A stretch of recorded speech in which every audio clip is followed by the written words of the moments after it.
Hello students, सभी को नमस्कार।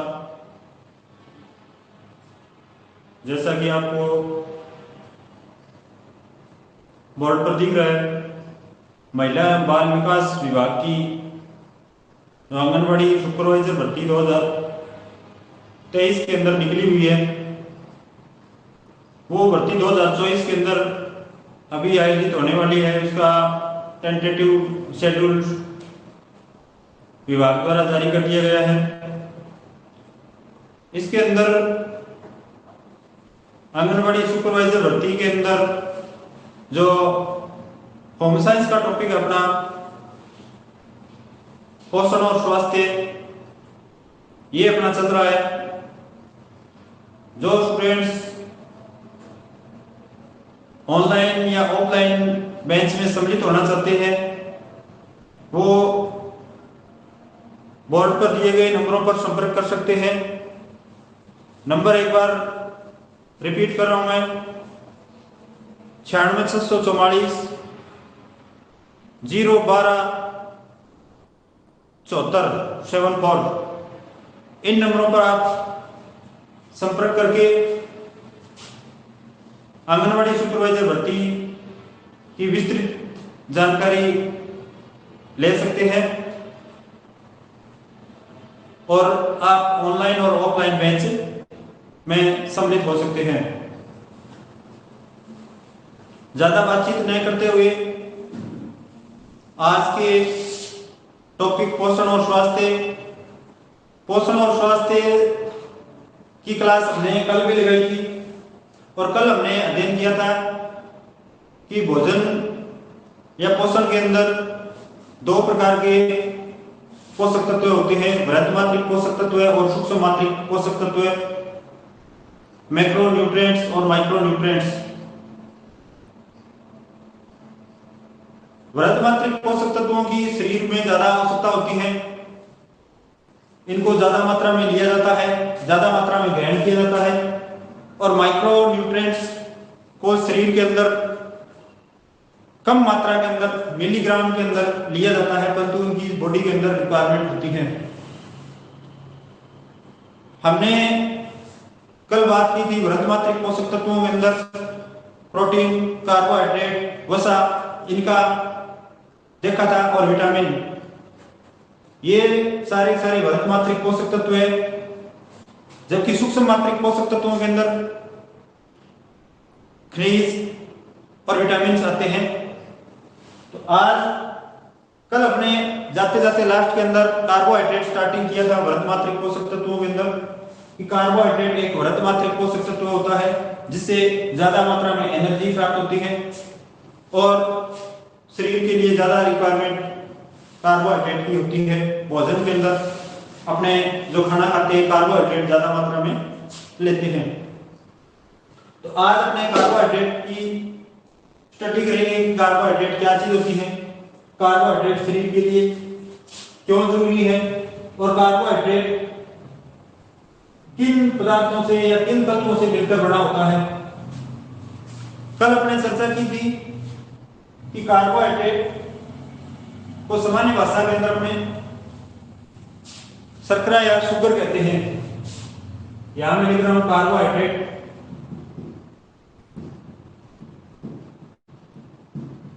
कार्बोहाइड्रेट्स, इसको सामान्यतः शुगर या शर्करा कहते हैं। जो जितने भी मीठे पदार्थ होते हैं उनके अंदर कार्बोहाइड्रेट होता है। इसका मतलब क्या चीज है, उसमें शुगर होती है। हमने जाते जाते ये भी अध्ययन किया था कि कार्बोहाइड्रेट का शाब्दिक अर्थ कार्बो मतलब कार्बन और हाइड्रेट मतलब जल H2O। इसका मतलब कार्बोहाइड्रेट कार्बन, हाइड्रोजन और ऑक्सीजन से मिलकर बने होते हैं, परंतु इसके अंदर कार्बन, हाइड्रोजन और ऑक्सीजन का जो अनुपात होता है वो 1:2:1 होता है। इस अनुपात के अंदर कोई कार्बनिक यौगिक है तो वो कार्बोहाइड्रेट है। तो कार्बोहाइड्रेट में कार्बन 1, हाइड्रोजन 2 और ऑक्सीजन एक होता है, ये कार्बोहाइड्रेट है। कार्बोहाइड्रेट एनर्जी प्रोड्यूसिंग होती है, एनर्जी के लिए यूज किया जाता है। अब कार्बोहाइड्रेट भोजन का एक मुख्य घटक है या मुख्य अवयव है। अब अपने देखते हैं कि कार्बोहाइड्रेट का जो आधारीय संरचना होती है वो शुगर या शर्करा होती है। आधारीय संरचना शुगर या शर्करा होती है, सामान्यतः इसको अपने शर्करा ही बोलते हैं। अब कार्बोहाइड्रेट जैसा कि बताया गया, कार्बन हाइड्रोजन और ऑक्सीजन से मिलकर बने यौगिक होते हैं। सरलता की दृष्टि से या रासायनिक सूत्र देखें तो रासायनिक सूत्र इसके अंदर यही है, CnH2O और यहाँ N, मतलब कार्बन और ऑक्सीजन की संयोजकता एक जैसी होती है, जबकि हाइड्रोजन इसके अंदर दो अणु होते हैं। ये सामान्यतः कार्बोहाइड्रेट में इस प्रकार का सूत्र मिलता है। ये कार्बोहाइड्रेट का है, कार्बोहाइड्रेट्स। अब कार्बोहाइड्रेट का ये रासायनिक सूत्र है। अब कार्बोहाइड्रेट का आणविक संरचना के आधार पर अपने वर्गीकरण देते हैं। आणविक संरचना के आधार पर कार्बोहाइड्रेट किस प्रकार का होता है, कितने भाग होते हैं, तो आणविक आधार पर कार्बोहाइड्रेट की संरचना देते हैं। आणविक आधार पर कार्बोहाइड्रेट को 3 भागों में बांटा गया है। आणविक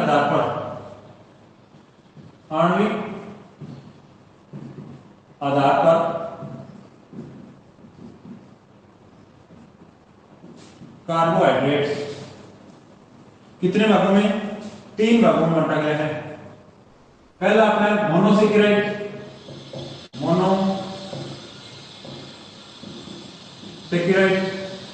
दूसरा भाग अपना ओलिगोसेकेराइड,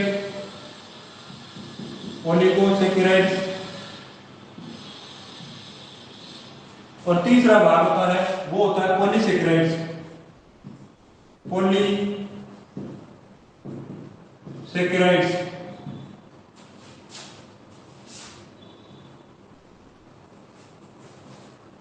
तीन भागों में बांटा गया है।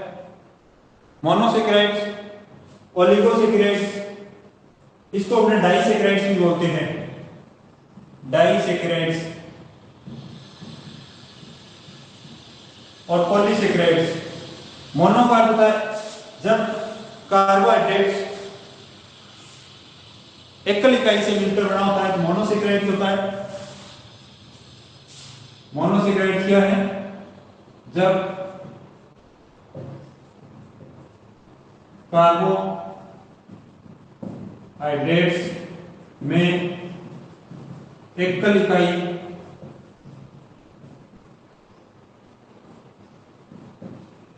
मोनोसेकेराइड्स हो तो इसे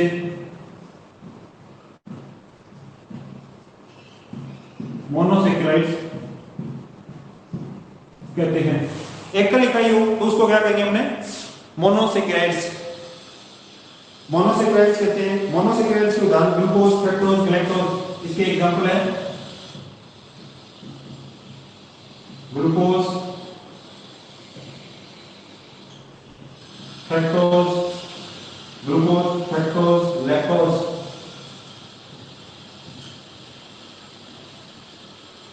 गैलेक्टोज, ग्लूकोज, फ्रक्टोज और गैलेक्टोज, ये सारे मोनोसेकेराइड्स के उदाहरण हैं। ओलिगोसेकेराइड्स 2 से 9 मोनोसेकेराइड्स जुड़कर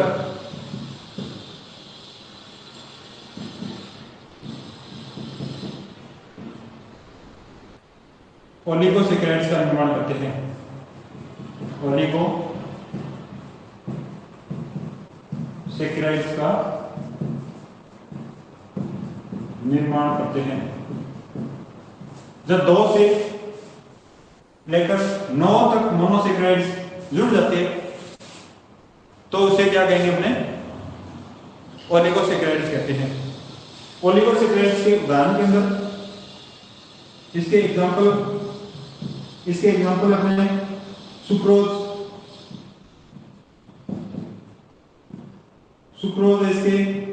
इसके अलावा लैक्टोज, इसके अलावा माल्टोज, ये सारे ओलिगोसैकेराइड्स के उदाहरण होते हैं। इसके अलावा अपने पॉलीसैकेराइड्स के उदाहरण देखेंगे। अपने पॉलीसैकेराइड किसको कहते हैं? तो पॉलीसैकेराइड्स यहां 2 से 9 मोनोसैकेराइड जुड़कर मिलकर ओलिगोसैकेराइड बन रहे थे, तो 9 से ज्यादा अर्थात 10 या 10 से अधिक सैकेराइड्स जुड़कर पॉलीसैकेराइड्स का निर्माण करते हैं। तो पॉलीसैकेराइड्स की परिभाषा क्या हो गई? जब 10 या 10 से अधिक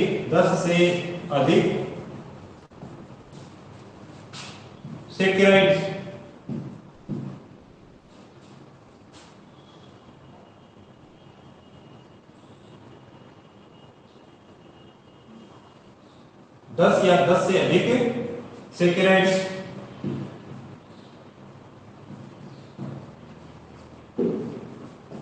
जुड़कर पॉलीसैकेराइड्स का निर्माण करते हैं। पॉलीसैकेराइड्स का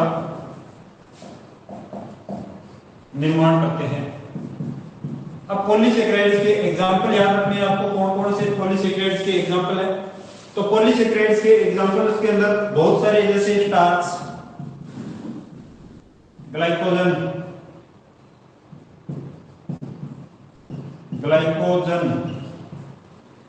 इसके अलावा पेक्टिन, सेलुलोज, हेमीसेलुलोज,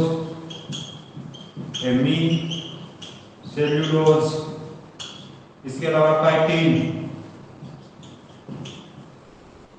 ये सारे किसके उदाहरण हैं? पॉलीसैकेराइड्स के उदाहरण है। तो हमने आणविक संरचना के आधार पर अपने देखे हैं कार्बोहाइड्रेट्स को मोनोसैकेराइड्स, डाइसैकेराइड्स या ओलिगोसैकेराइड्स और पॉलीसैकेराइड्स।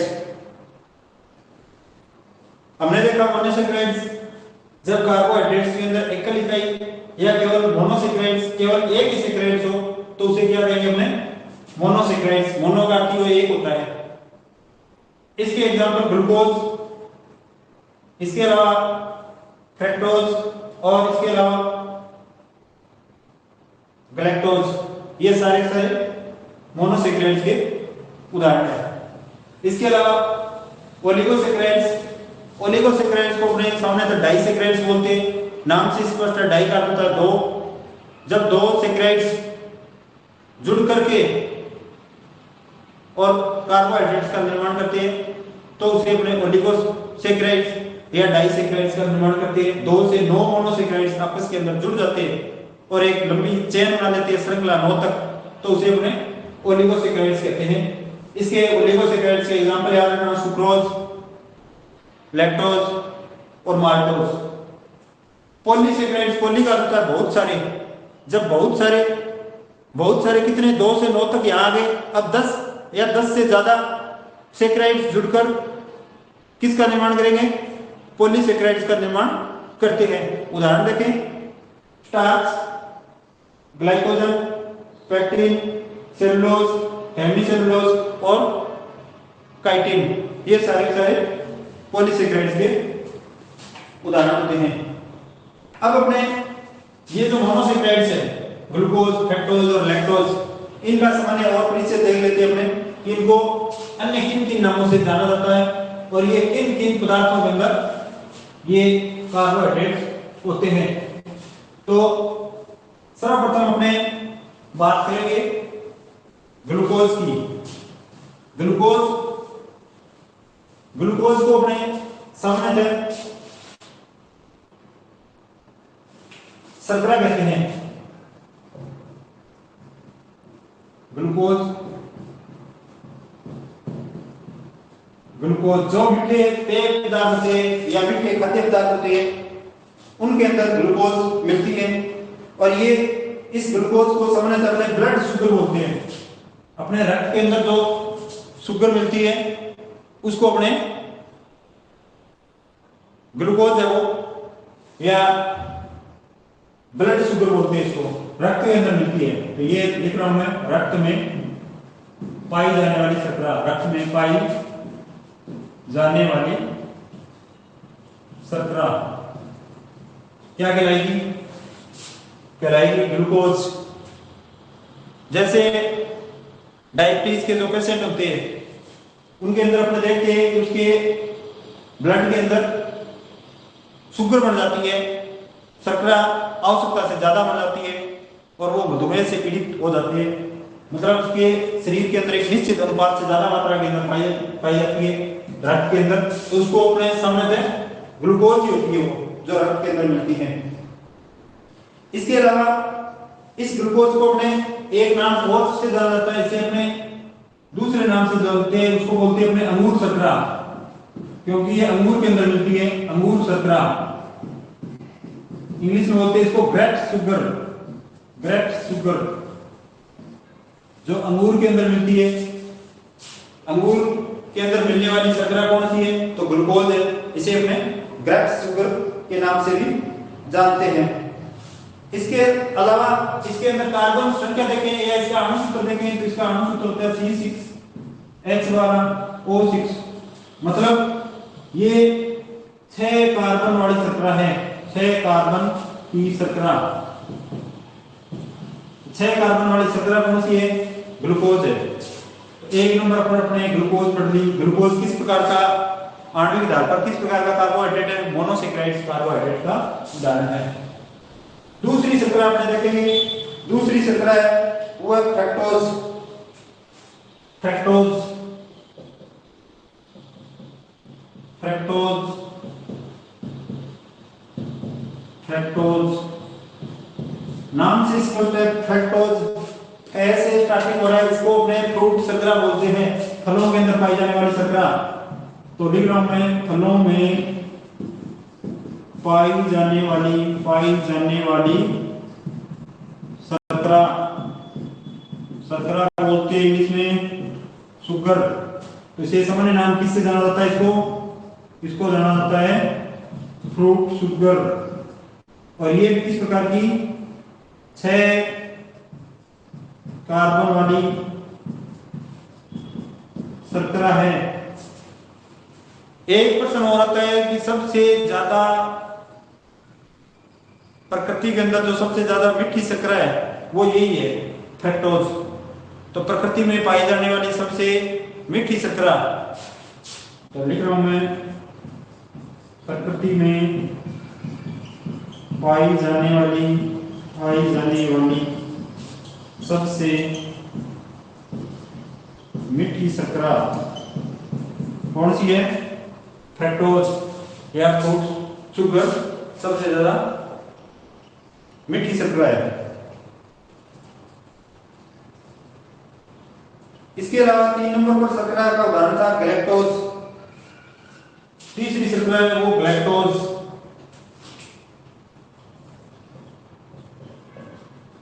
गैलेक्टोज गैलेक्टोज भी 6 कार्बन वाली शर्करा है, परंतु ये गैलेक्टोज स्वतंत्र नहीं होकर किसी अन्य यौगिक के साथ में या किसी अन्य पेय पदार्थ के साथ में या अन्य पदार्थों के साथ में मिलकर बनी होती है, अन्य खाद्य पदार्थों के मिश्रण के रूप में विद्यमान होती है। तो यानी क्रम में अन्य खाद्य पदार्थों के साथ मिश्रित होती है, स्वतंत्र नहीं पाई जाती है, स्वतंत्र नहीं मिलती, स्वतंत्र नहीं मिलती। ये गैलेक्टोज मानव के ब्रेन में मिलती है। तो ब्रेन की जो तंत्रिकाएं कोशिकाएं न्यूरॉन्स है उनके अंदर मिलती है, उसको अपने ब्रेन शुगर भी बोलते हैं। Brain sugar. ब्रेन शुगर कौन सी है? ग्लैक्टोज, क्योंकि ये ब्रेन के अंदर पाई जाती है। और ये भी 6 कार्बन शुगर है। ये 6 कार्बन वाली शर्करा।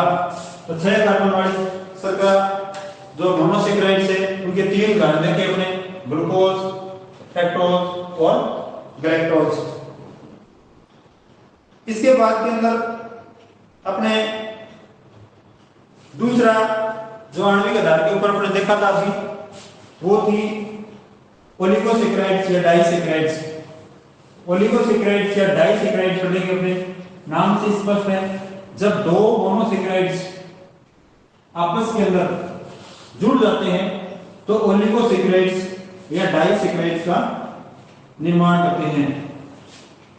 ओलिगोसेक्राइड्स या डाइसेक्राइड्स 2 मोनोसेक्राइड्स के मिलने से बनते हैं।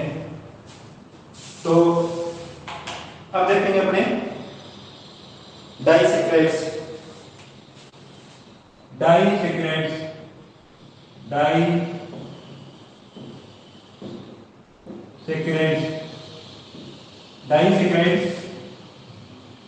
इसका अन्य नाम अभी बताया था ओलिगोसेक्राइड्स। ओलिगोसेक्राइड्स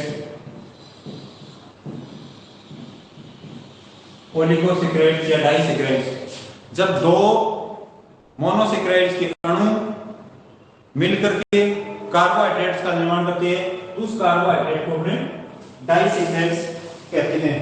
तो डाइसेक्राइड्स की भाषा क्या हुई? मोनोसेक्राइड्स के 2 अणु आपस में मिलकर डाइसेक्राइड्स का निर्माण करते हैं। मोनोसेक्राइड्स के 2 अणु आपस में मिलकर डाइसेक्राइड्स का निर्माण करते हैं।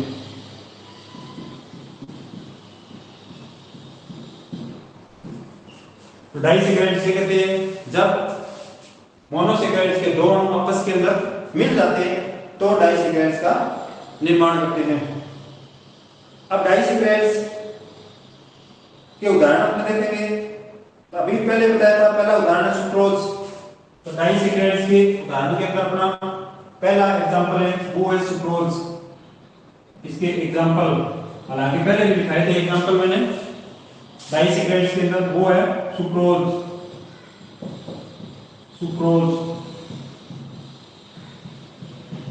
सुक्रोज के अंदर कौन कौन से मोनोसेक्राइड्स मिलकर बनते हैं? सुक्रोज, ग्लूकोज और fructose. Glucose plus fructose. Glucose और फ्रक्टोज, ग्लूकोज भी मोनोसेक्राइड्स है और फ्रक्टोज भी मोनोसेक्राइड्स है। ये दोनों मोनोसेक्राइड्स मिलकर सुक्रोज का निर्माण करते हैं और सुक्रोज रहेंगे डाइसेक्राइड्स, क्योंकि 2 मोनोसेक्राइड्स, ये भी मोनोसेक्राइड्स और ये भी मोनोसेक्राइड्स, दोनों मोनोसेक्राइड्स मिलकर सुक्रोज का निर्माण कर रहे हैं। तो सुक्रोज, प्रश्न आएगी सुक्रोज किन मोनोसेक्राइड्स से मिलकर बने होते हैं? तो ग्लूकोज और फ्रक्टोज। ग्लूकोज को ब्लड शुगर और फ्रक्टोज को फ्रूट शुगर, इन दोनों से मिलकर सुक्रोज का निर्माण होता है। तो सुक्रोज ग्लूकोज और फ्रक्टोज से मिलकर बनी होती है। इसको अपने ये चुकंदर और गन्ने के रस में पाई जाती है। सुक्रोज किस में होती है? सुक्रोज मिलती है गन्ने के रस में, गन्ने में या गन्ने के रस में, और साथ में चुकंदर में। गन्ने के रस में क्या मिलती है? सुक्रोज, और चुकंदर में क्या मिलती है? सुक्रोज। ये सुक्रोज कौन से मोनोसेक्राइड से मिलकर बनी होती है? तो ग्लूकोज और फ्रक्टोज। 1 नंबर पर उसने सुक्रोज पढ़ा है। और सुक्रोज किस प्रकार का उदाहरण है? सुक्रोज है डाइसेक्राइड्स का। अब अपने दूसरा उदाहरण पढ़ते हैं, वो है अपना दूसरा उदाहरण, वो अपना माल्टोज। माल्टोज भी डाइसेक्राइड्स या ओलिगोसेक्राइड्स है। माल्टोज। माल्टोज क्या चीज है? माल्टोज डाइसैकेराइड्स या ओलिगोसैकेराइड्स का उदाहरण है। और माल्टोज किससे बनी होती है? जब दो ग्लूकोज के अणु आपस में जुड़ जाते हैं, glucose plus glucose, glucose plus glucose. Glucose क्या चीज है? ग्लूकोज मोनोसैकेराइड्स है। ये भी क्या है? मोनोसैकेराइड्स है। जब दो ग्लूकोज के अणु जुड़ करके किसका निर्माण करेंगे? माल्टोज का निर्माण करेंगे। तो माल्टोज का निर्माण किस प्रकार के मोनोसैकेराइड से होता है? तो ग्लूकोज, माल्टोज का निर्माण दो ग्लूकोज के अणुओं से होता है। माल्टोज किस प्रकार का उदाहरण है? तो ओलिगोसैकेराइड्स या डाइसैकेराइड्स का उदाहरण है। और ये माल्टोज अनाज के अंकुरण के दौरान बढ़ती है। इसको माल्ट शर्करा के नाम से भी जाना जाता है। माल्ट शर्करा, माल्ट शुगर। अनाज के अंकुरण, अनाज के अंकुरण के दौरान क्या चीज बनती है? माल्टोज बनती है। इसलिए इसको माल्ट शुगर भी बोलते हैं। ये दो अपने देखे हैं, सुक्रोज और माल्टोज, किस प्रकार के उदाहरण है? डाइसैकेराइड्स के उदाहरण है। अब तीसरा उदाहरण है लैक्टोज। तीसरा उदाहरण लिख रहा हूं मैं यहां पर, लैक्टोज।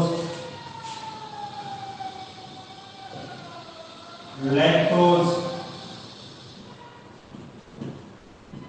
लैक्टोज, लैक्टोज नाम से स्पष्ट है। लैक्ट का अर्थ है दुग्ध, इसलिए इसको मिल्क शुगर या दुग्ध शर्करा के नाम से भी जाना जाता है। तो अब प्रश्न ये उठता है कि ये लैक्टोज है वो किन मोनोसैकेराइड से मिलकर बना होता है? तो लैक्टोज ग्लूकोज और गैलेक्टोज से मिलकर बना होता है। Glucose, glucose plus galactose, galactose, galactose. Glucose भी मोनोसैकेराइड्स है और गैलेक्टोज भी मोनोसैकेराइड्स है। तो ये दो मोनोसैकेराइड्स के अणु से मिलकर लैक्टोज बनती है। और लैक्टोज को बताया था दूध में पाई जाती है, इसलिए इसको मिल्क शुगर भी कहते हैं। मिल्क शुगर या दुग्ध शर्करा, दुग्ध शर्करा दूध के अंदर पाई जाती है। दुग्ध शर्करा, दुग्ध शर्करा किसे कहते हैं? दुग्ध शर्करा में लैक्टोज को कहते हैं। ये हमने देख लिया मोनोसैकेराइड्स और ओलिगो या डाइसैकेराइड्स के उदाहरण किन प्रकार के अणुओं से मिलकर बनी होती है। अब अपने जो 3 नंबर आणविक संरचना के आधार पर हमने देखा था मोनोसैकेराइड्स, ओलिगोसैकेराइड्स और तीसरा पॉलीसैकेराइड्स। दो हमने देख लिया, मोनोसैकेराइड्स, ओलिगोसैकेराइड्स भी देख लिए। अब तीसरे नंबर पर है वो है पॉलीसैकेराइड्स। पॉलीसैकेराइड्स नाम से स्पष्ट है, पॉली का मतलब बहुत सारे। जब बहुत सारे सैकेराइड्स जुड़ करके जिस कार्बोहाइड्रेट का निर्माण करते हैं उसको बोलते हैं पॉलीसैकेराइड्स। पॉली का मतलब है बहुत सारे। जब 10 या 10 से अधिक मोनोसैकेराइड्स जुड़कर जिस कार्बोहाइड्रेट्स का निर्माण करते हैं उसे हमें पॉलीसैकेराइड्स कहते हैं। ये एक प्रकार की जटिल कार्बोहाइड्रेट्स है पॉलीसैकेराइड्स। नेक्स्ट है अपना पॉलीसैकेराइड्स।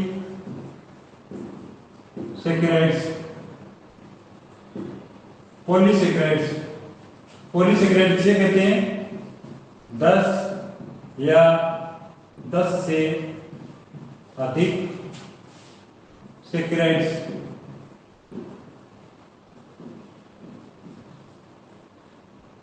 जुड़कर पॉलीसैकेराइड्स का निर्माण करते हैं। पॉलीसैकेराइड्स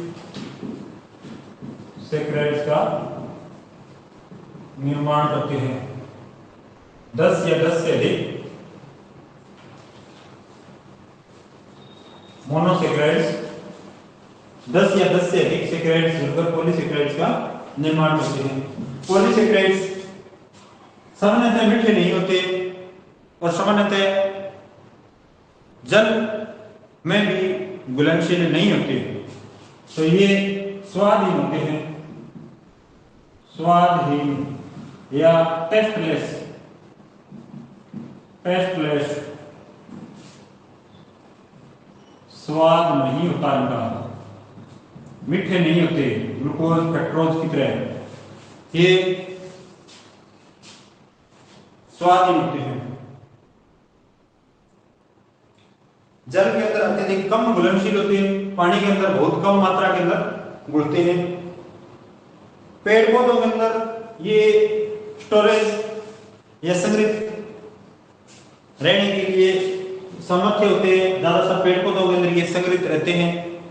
जटिल कार्बोहाइड्रेट से, जटिल मतलब इसकी संरचना बहुत ज्यादा जटिल होती है, क्योंकि 10 या 10 से ज्यादा सेक्रेट्स आपस के अंदर जुड़ रहे, संरचना निश्चित रूप से जटिल होगी। इनके उदाहरण देखें अपने, तो पहला अपना स्टार्च है, उदाहरण से पहला है स्टार्च, स्टार्च, स्टार्च। अब नाम से स्पष्ट है, बहुत बार शब्द आता है स्टार्च क्या चीज है। तो स्टार्च जो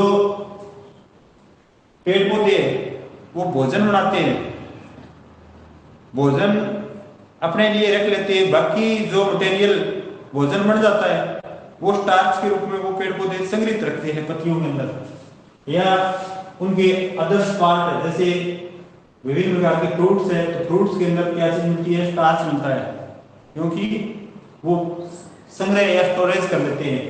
जैसे कई प्रकार की जड़ें होती है, जैसे शकरकंद होता है, आलू होती है, इनके अंदर ज्यादातर स्टार्च पाया जाता है, क्योंकि वो पेड़ पौधे संग्रह कर लेते हैं अतिरिक्त भोजन का। तो स्टार्च सामान्यतः पेड़ पौधों से मुख्य प्राप्ति का स्रोत पेड़ पौधे हैं, मुख्य प्राप्ति का स्रोत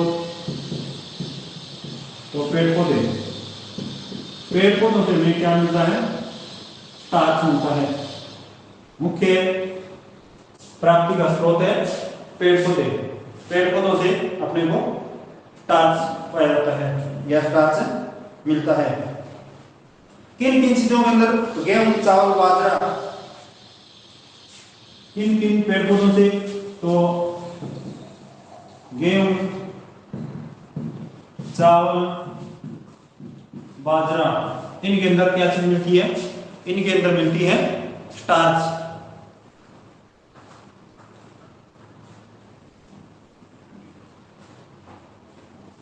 तो गेहूं, बाजरा और चावल, इन तीनों चीजों के अंदर क्या मिलती है, स्टार्च मिलती है।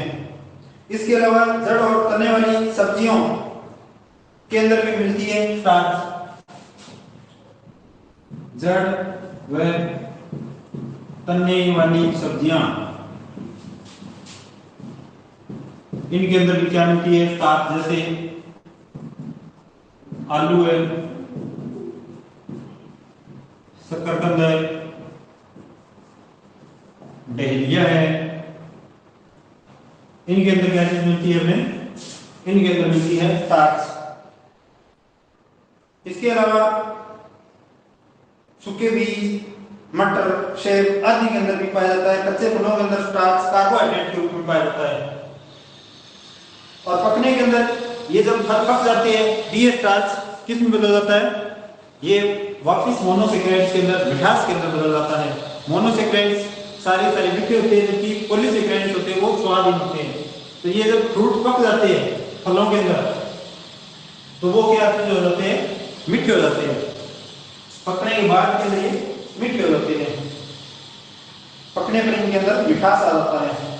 दूसरा, ये एक नंबर पर अपने पॉलीसेक्राइड्स का उदाहरण था। दूसरा पॉलीसेक्राइड्स है वो अपना ग्लाइकोजन, ग्लाइकोजन,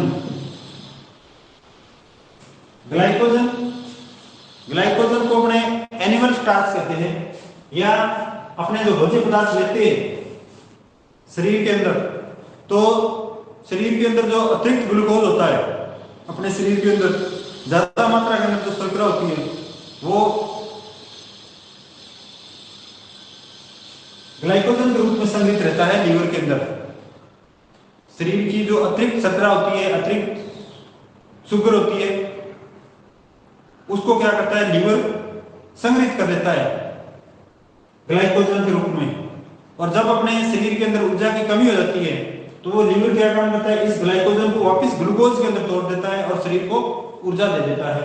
तो ग्लाइकोजन को क्या कहते हैं, अपने एनिमल स्टार्च कहते हैं, जंतु शर्करा कहते हैं, जंतु स्टार्च।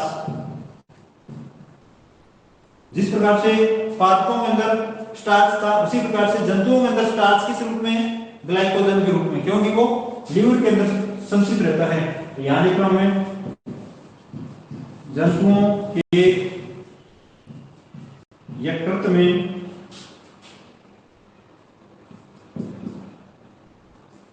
ग्लाइकोजन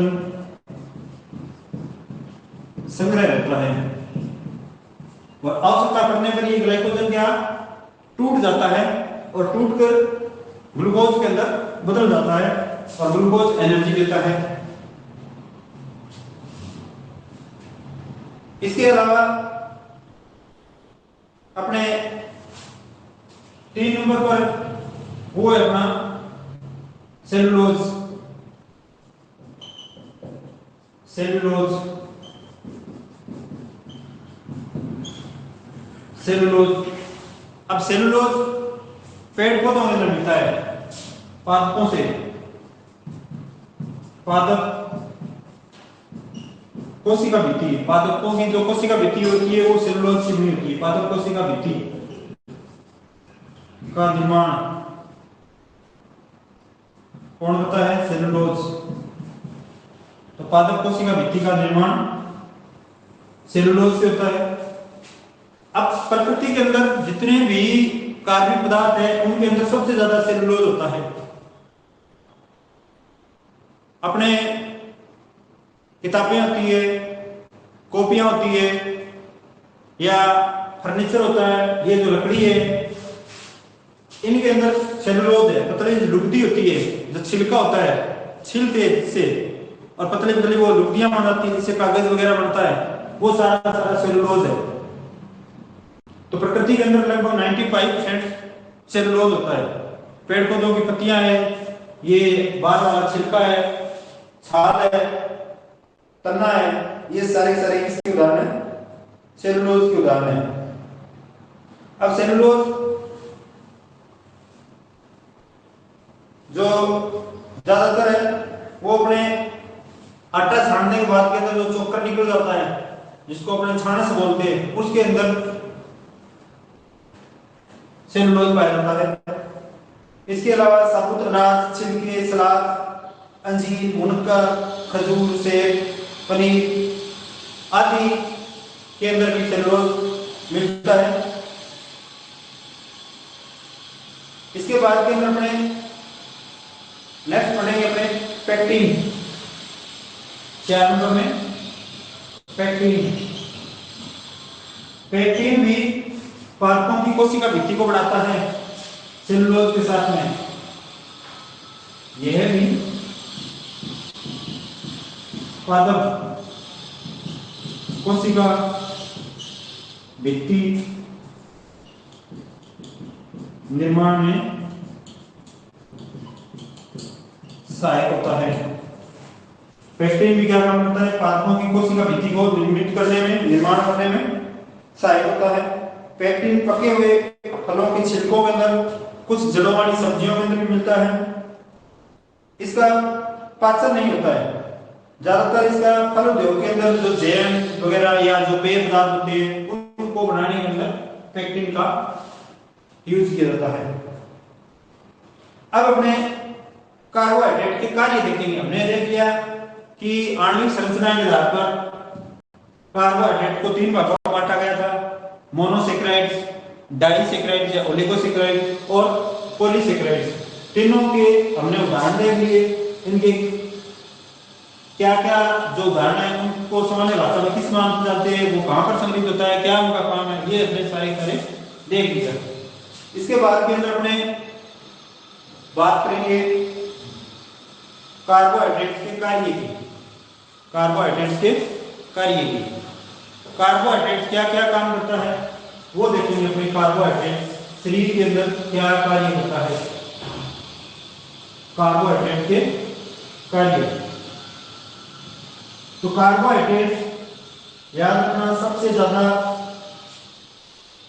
खाए जाने वाला खाद्य पदार्थ है, भोजन के रूप में सबसे ज्यादा अपने कार्बोहाइड्रेट्स का यूज करते हैं। और जहां तक एनर्जी की बात है, ऊर्जा की बात है, तो कार्बोहाइड्रेट से 4.2 किलो कैलोरी ऊर्जा प्राप्त होती है। कार्बोहाइड्रेट से कितनी ऊर्जा प्राप्त होती है, 4.2 किलो कैलोरी ऊर्जा प्राप्त होती है। तो शरीर को ऊर्जा प्रदान करना कार्बोहाइड्रेट के कार्य लिखेंगे अपने। कार्बोहाइड्रेट के कार्य,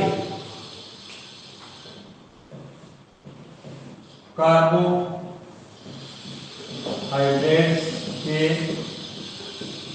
कार्य। कार्बोहाइड्रेट के कार्य के अंदर एक नंबर कार्य है वो है शरीर को ऊर्जा प्रदान करना। शरीर को ऊर्जा प्रदान करना, शरीर के अंदर जो ऊर्जा अपने आती है वो कार्बोहाइड्रेट से आती है। कार्बोहाइड्रेट से अपने उदाहरण के लिए ग्लूकोज जो धावक है, दौड़ लगाने वाले हैं, या शरीर के अंदर अपने एनर्जी लो हो जाती है, एनर्जी डाउन हो जाती है, तो कार्बोहाइड्रेट्स लेते हैं अपने।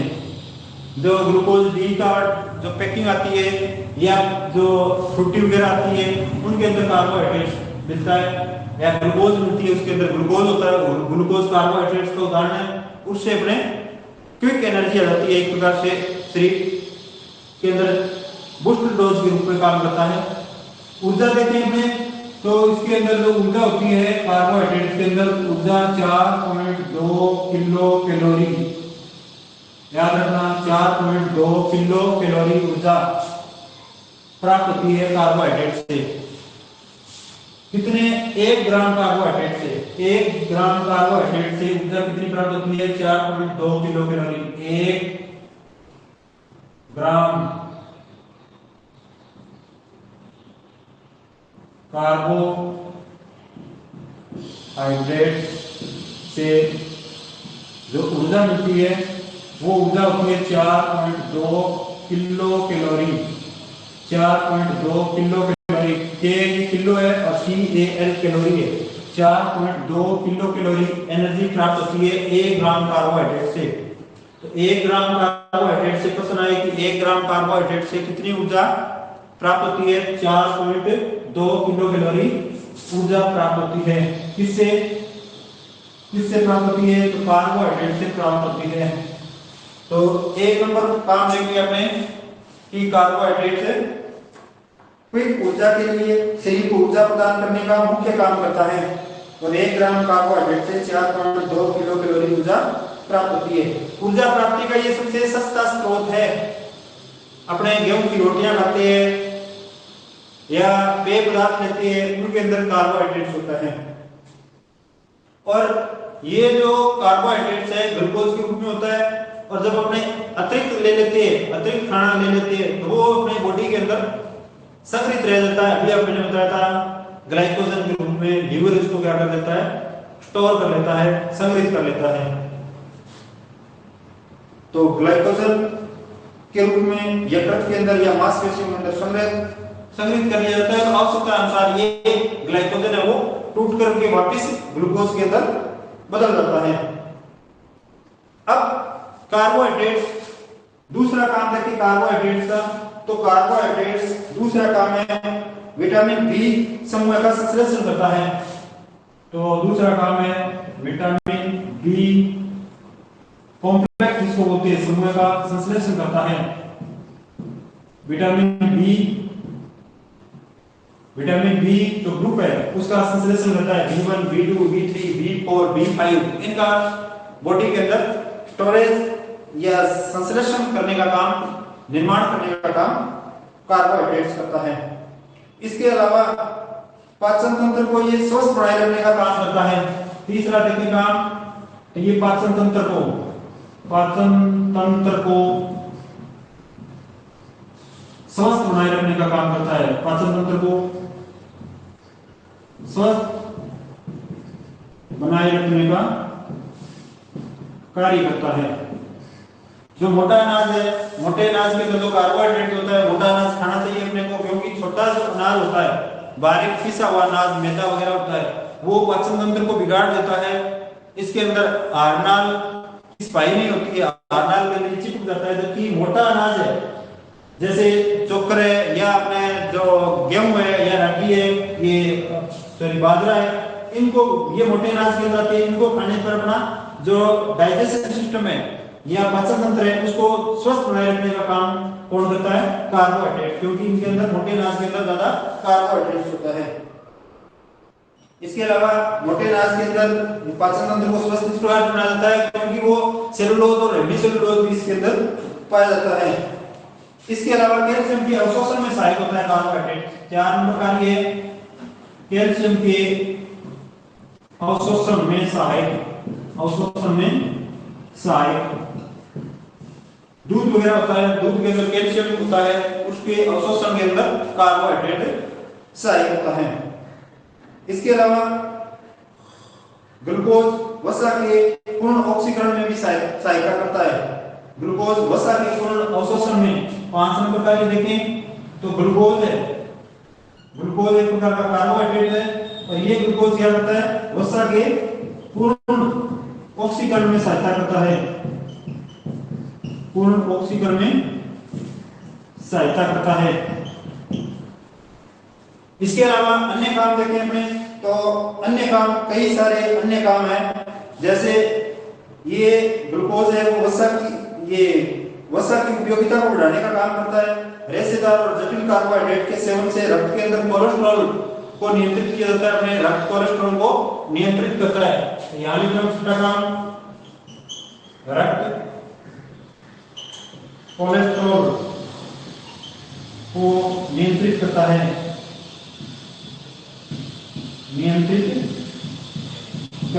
कौन? कार्बोहाइड्रेट का उदाहरण है ग्लूकोज, और ये ग्लूकोज क्या काम करता है? रक्त कोलेस्ट्रॉल का नियंत्रण करता है। हृदय रोगियों के अंदर मधुमेह की तीव्रता को भी कम करने का काम कार्बोहाइड्रेट करता है ग्लूकोज। इसके अलावा ये नाड़ी संस्थान को स्वस्थ रखने के अंदर भी काम करता है। अब कार्बोहाइड्रेट्स के अपने स्रोत देखें, किन किन पदार्थों के अंदर या कौन कौन से जो खाने योग्य पदार्थ है इनमें कार्बोहाइड्रेट पाया जाता है। तो कार्बोहाइड्रेट के स्रोत देखिए, कार्बोहाइड्रेट्स के स्रोत, कार्बोहाइड्रेट्स के स्रोत जिससे ये कार्बोहाइड्रेट्स प्राप्त होता है। कार्बोहाइड्रेट्स किन किन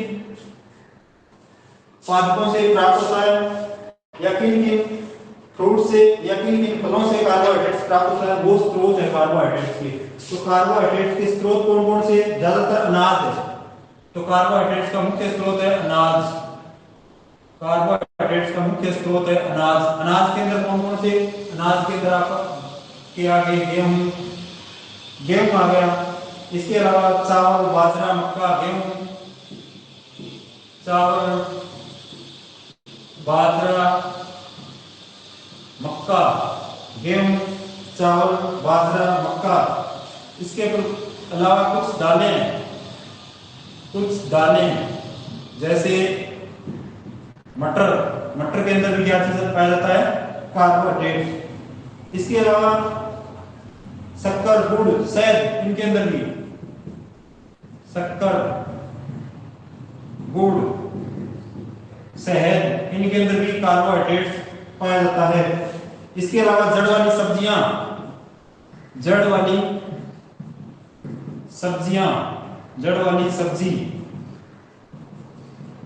सब्जी के अंदर भी क्या मिलता है?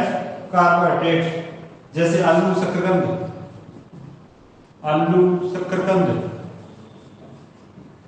इनके अंदर भरपूर मात्रा में स्टार्च मिलता है और वो स्टार्च है कार्बोहाइड्रेट का उदाहरण। आलू, शकरकंद, अरबी, चुकंदर, अरबी, चुकंदर। इसके अलावा अपने सूखे फलों के अंदर, सूखे फलों के अंदर भी कार्बोहाइड्रेट पाया जाता है, जैसे किशमिश के अंदर कार्बोहाइड्रेट पाया जाता है। इसके अलावा अंजीर,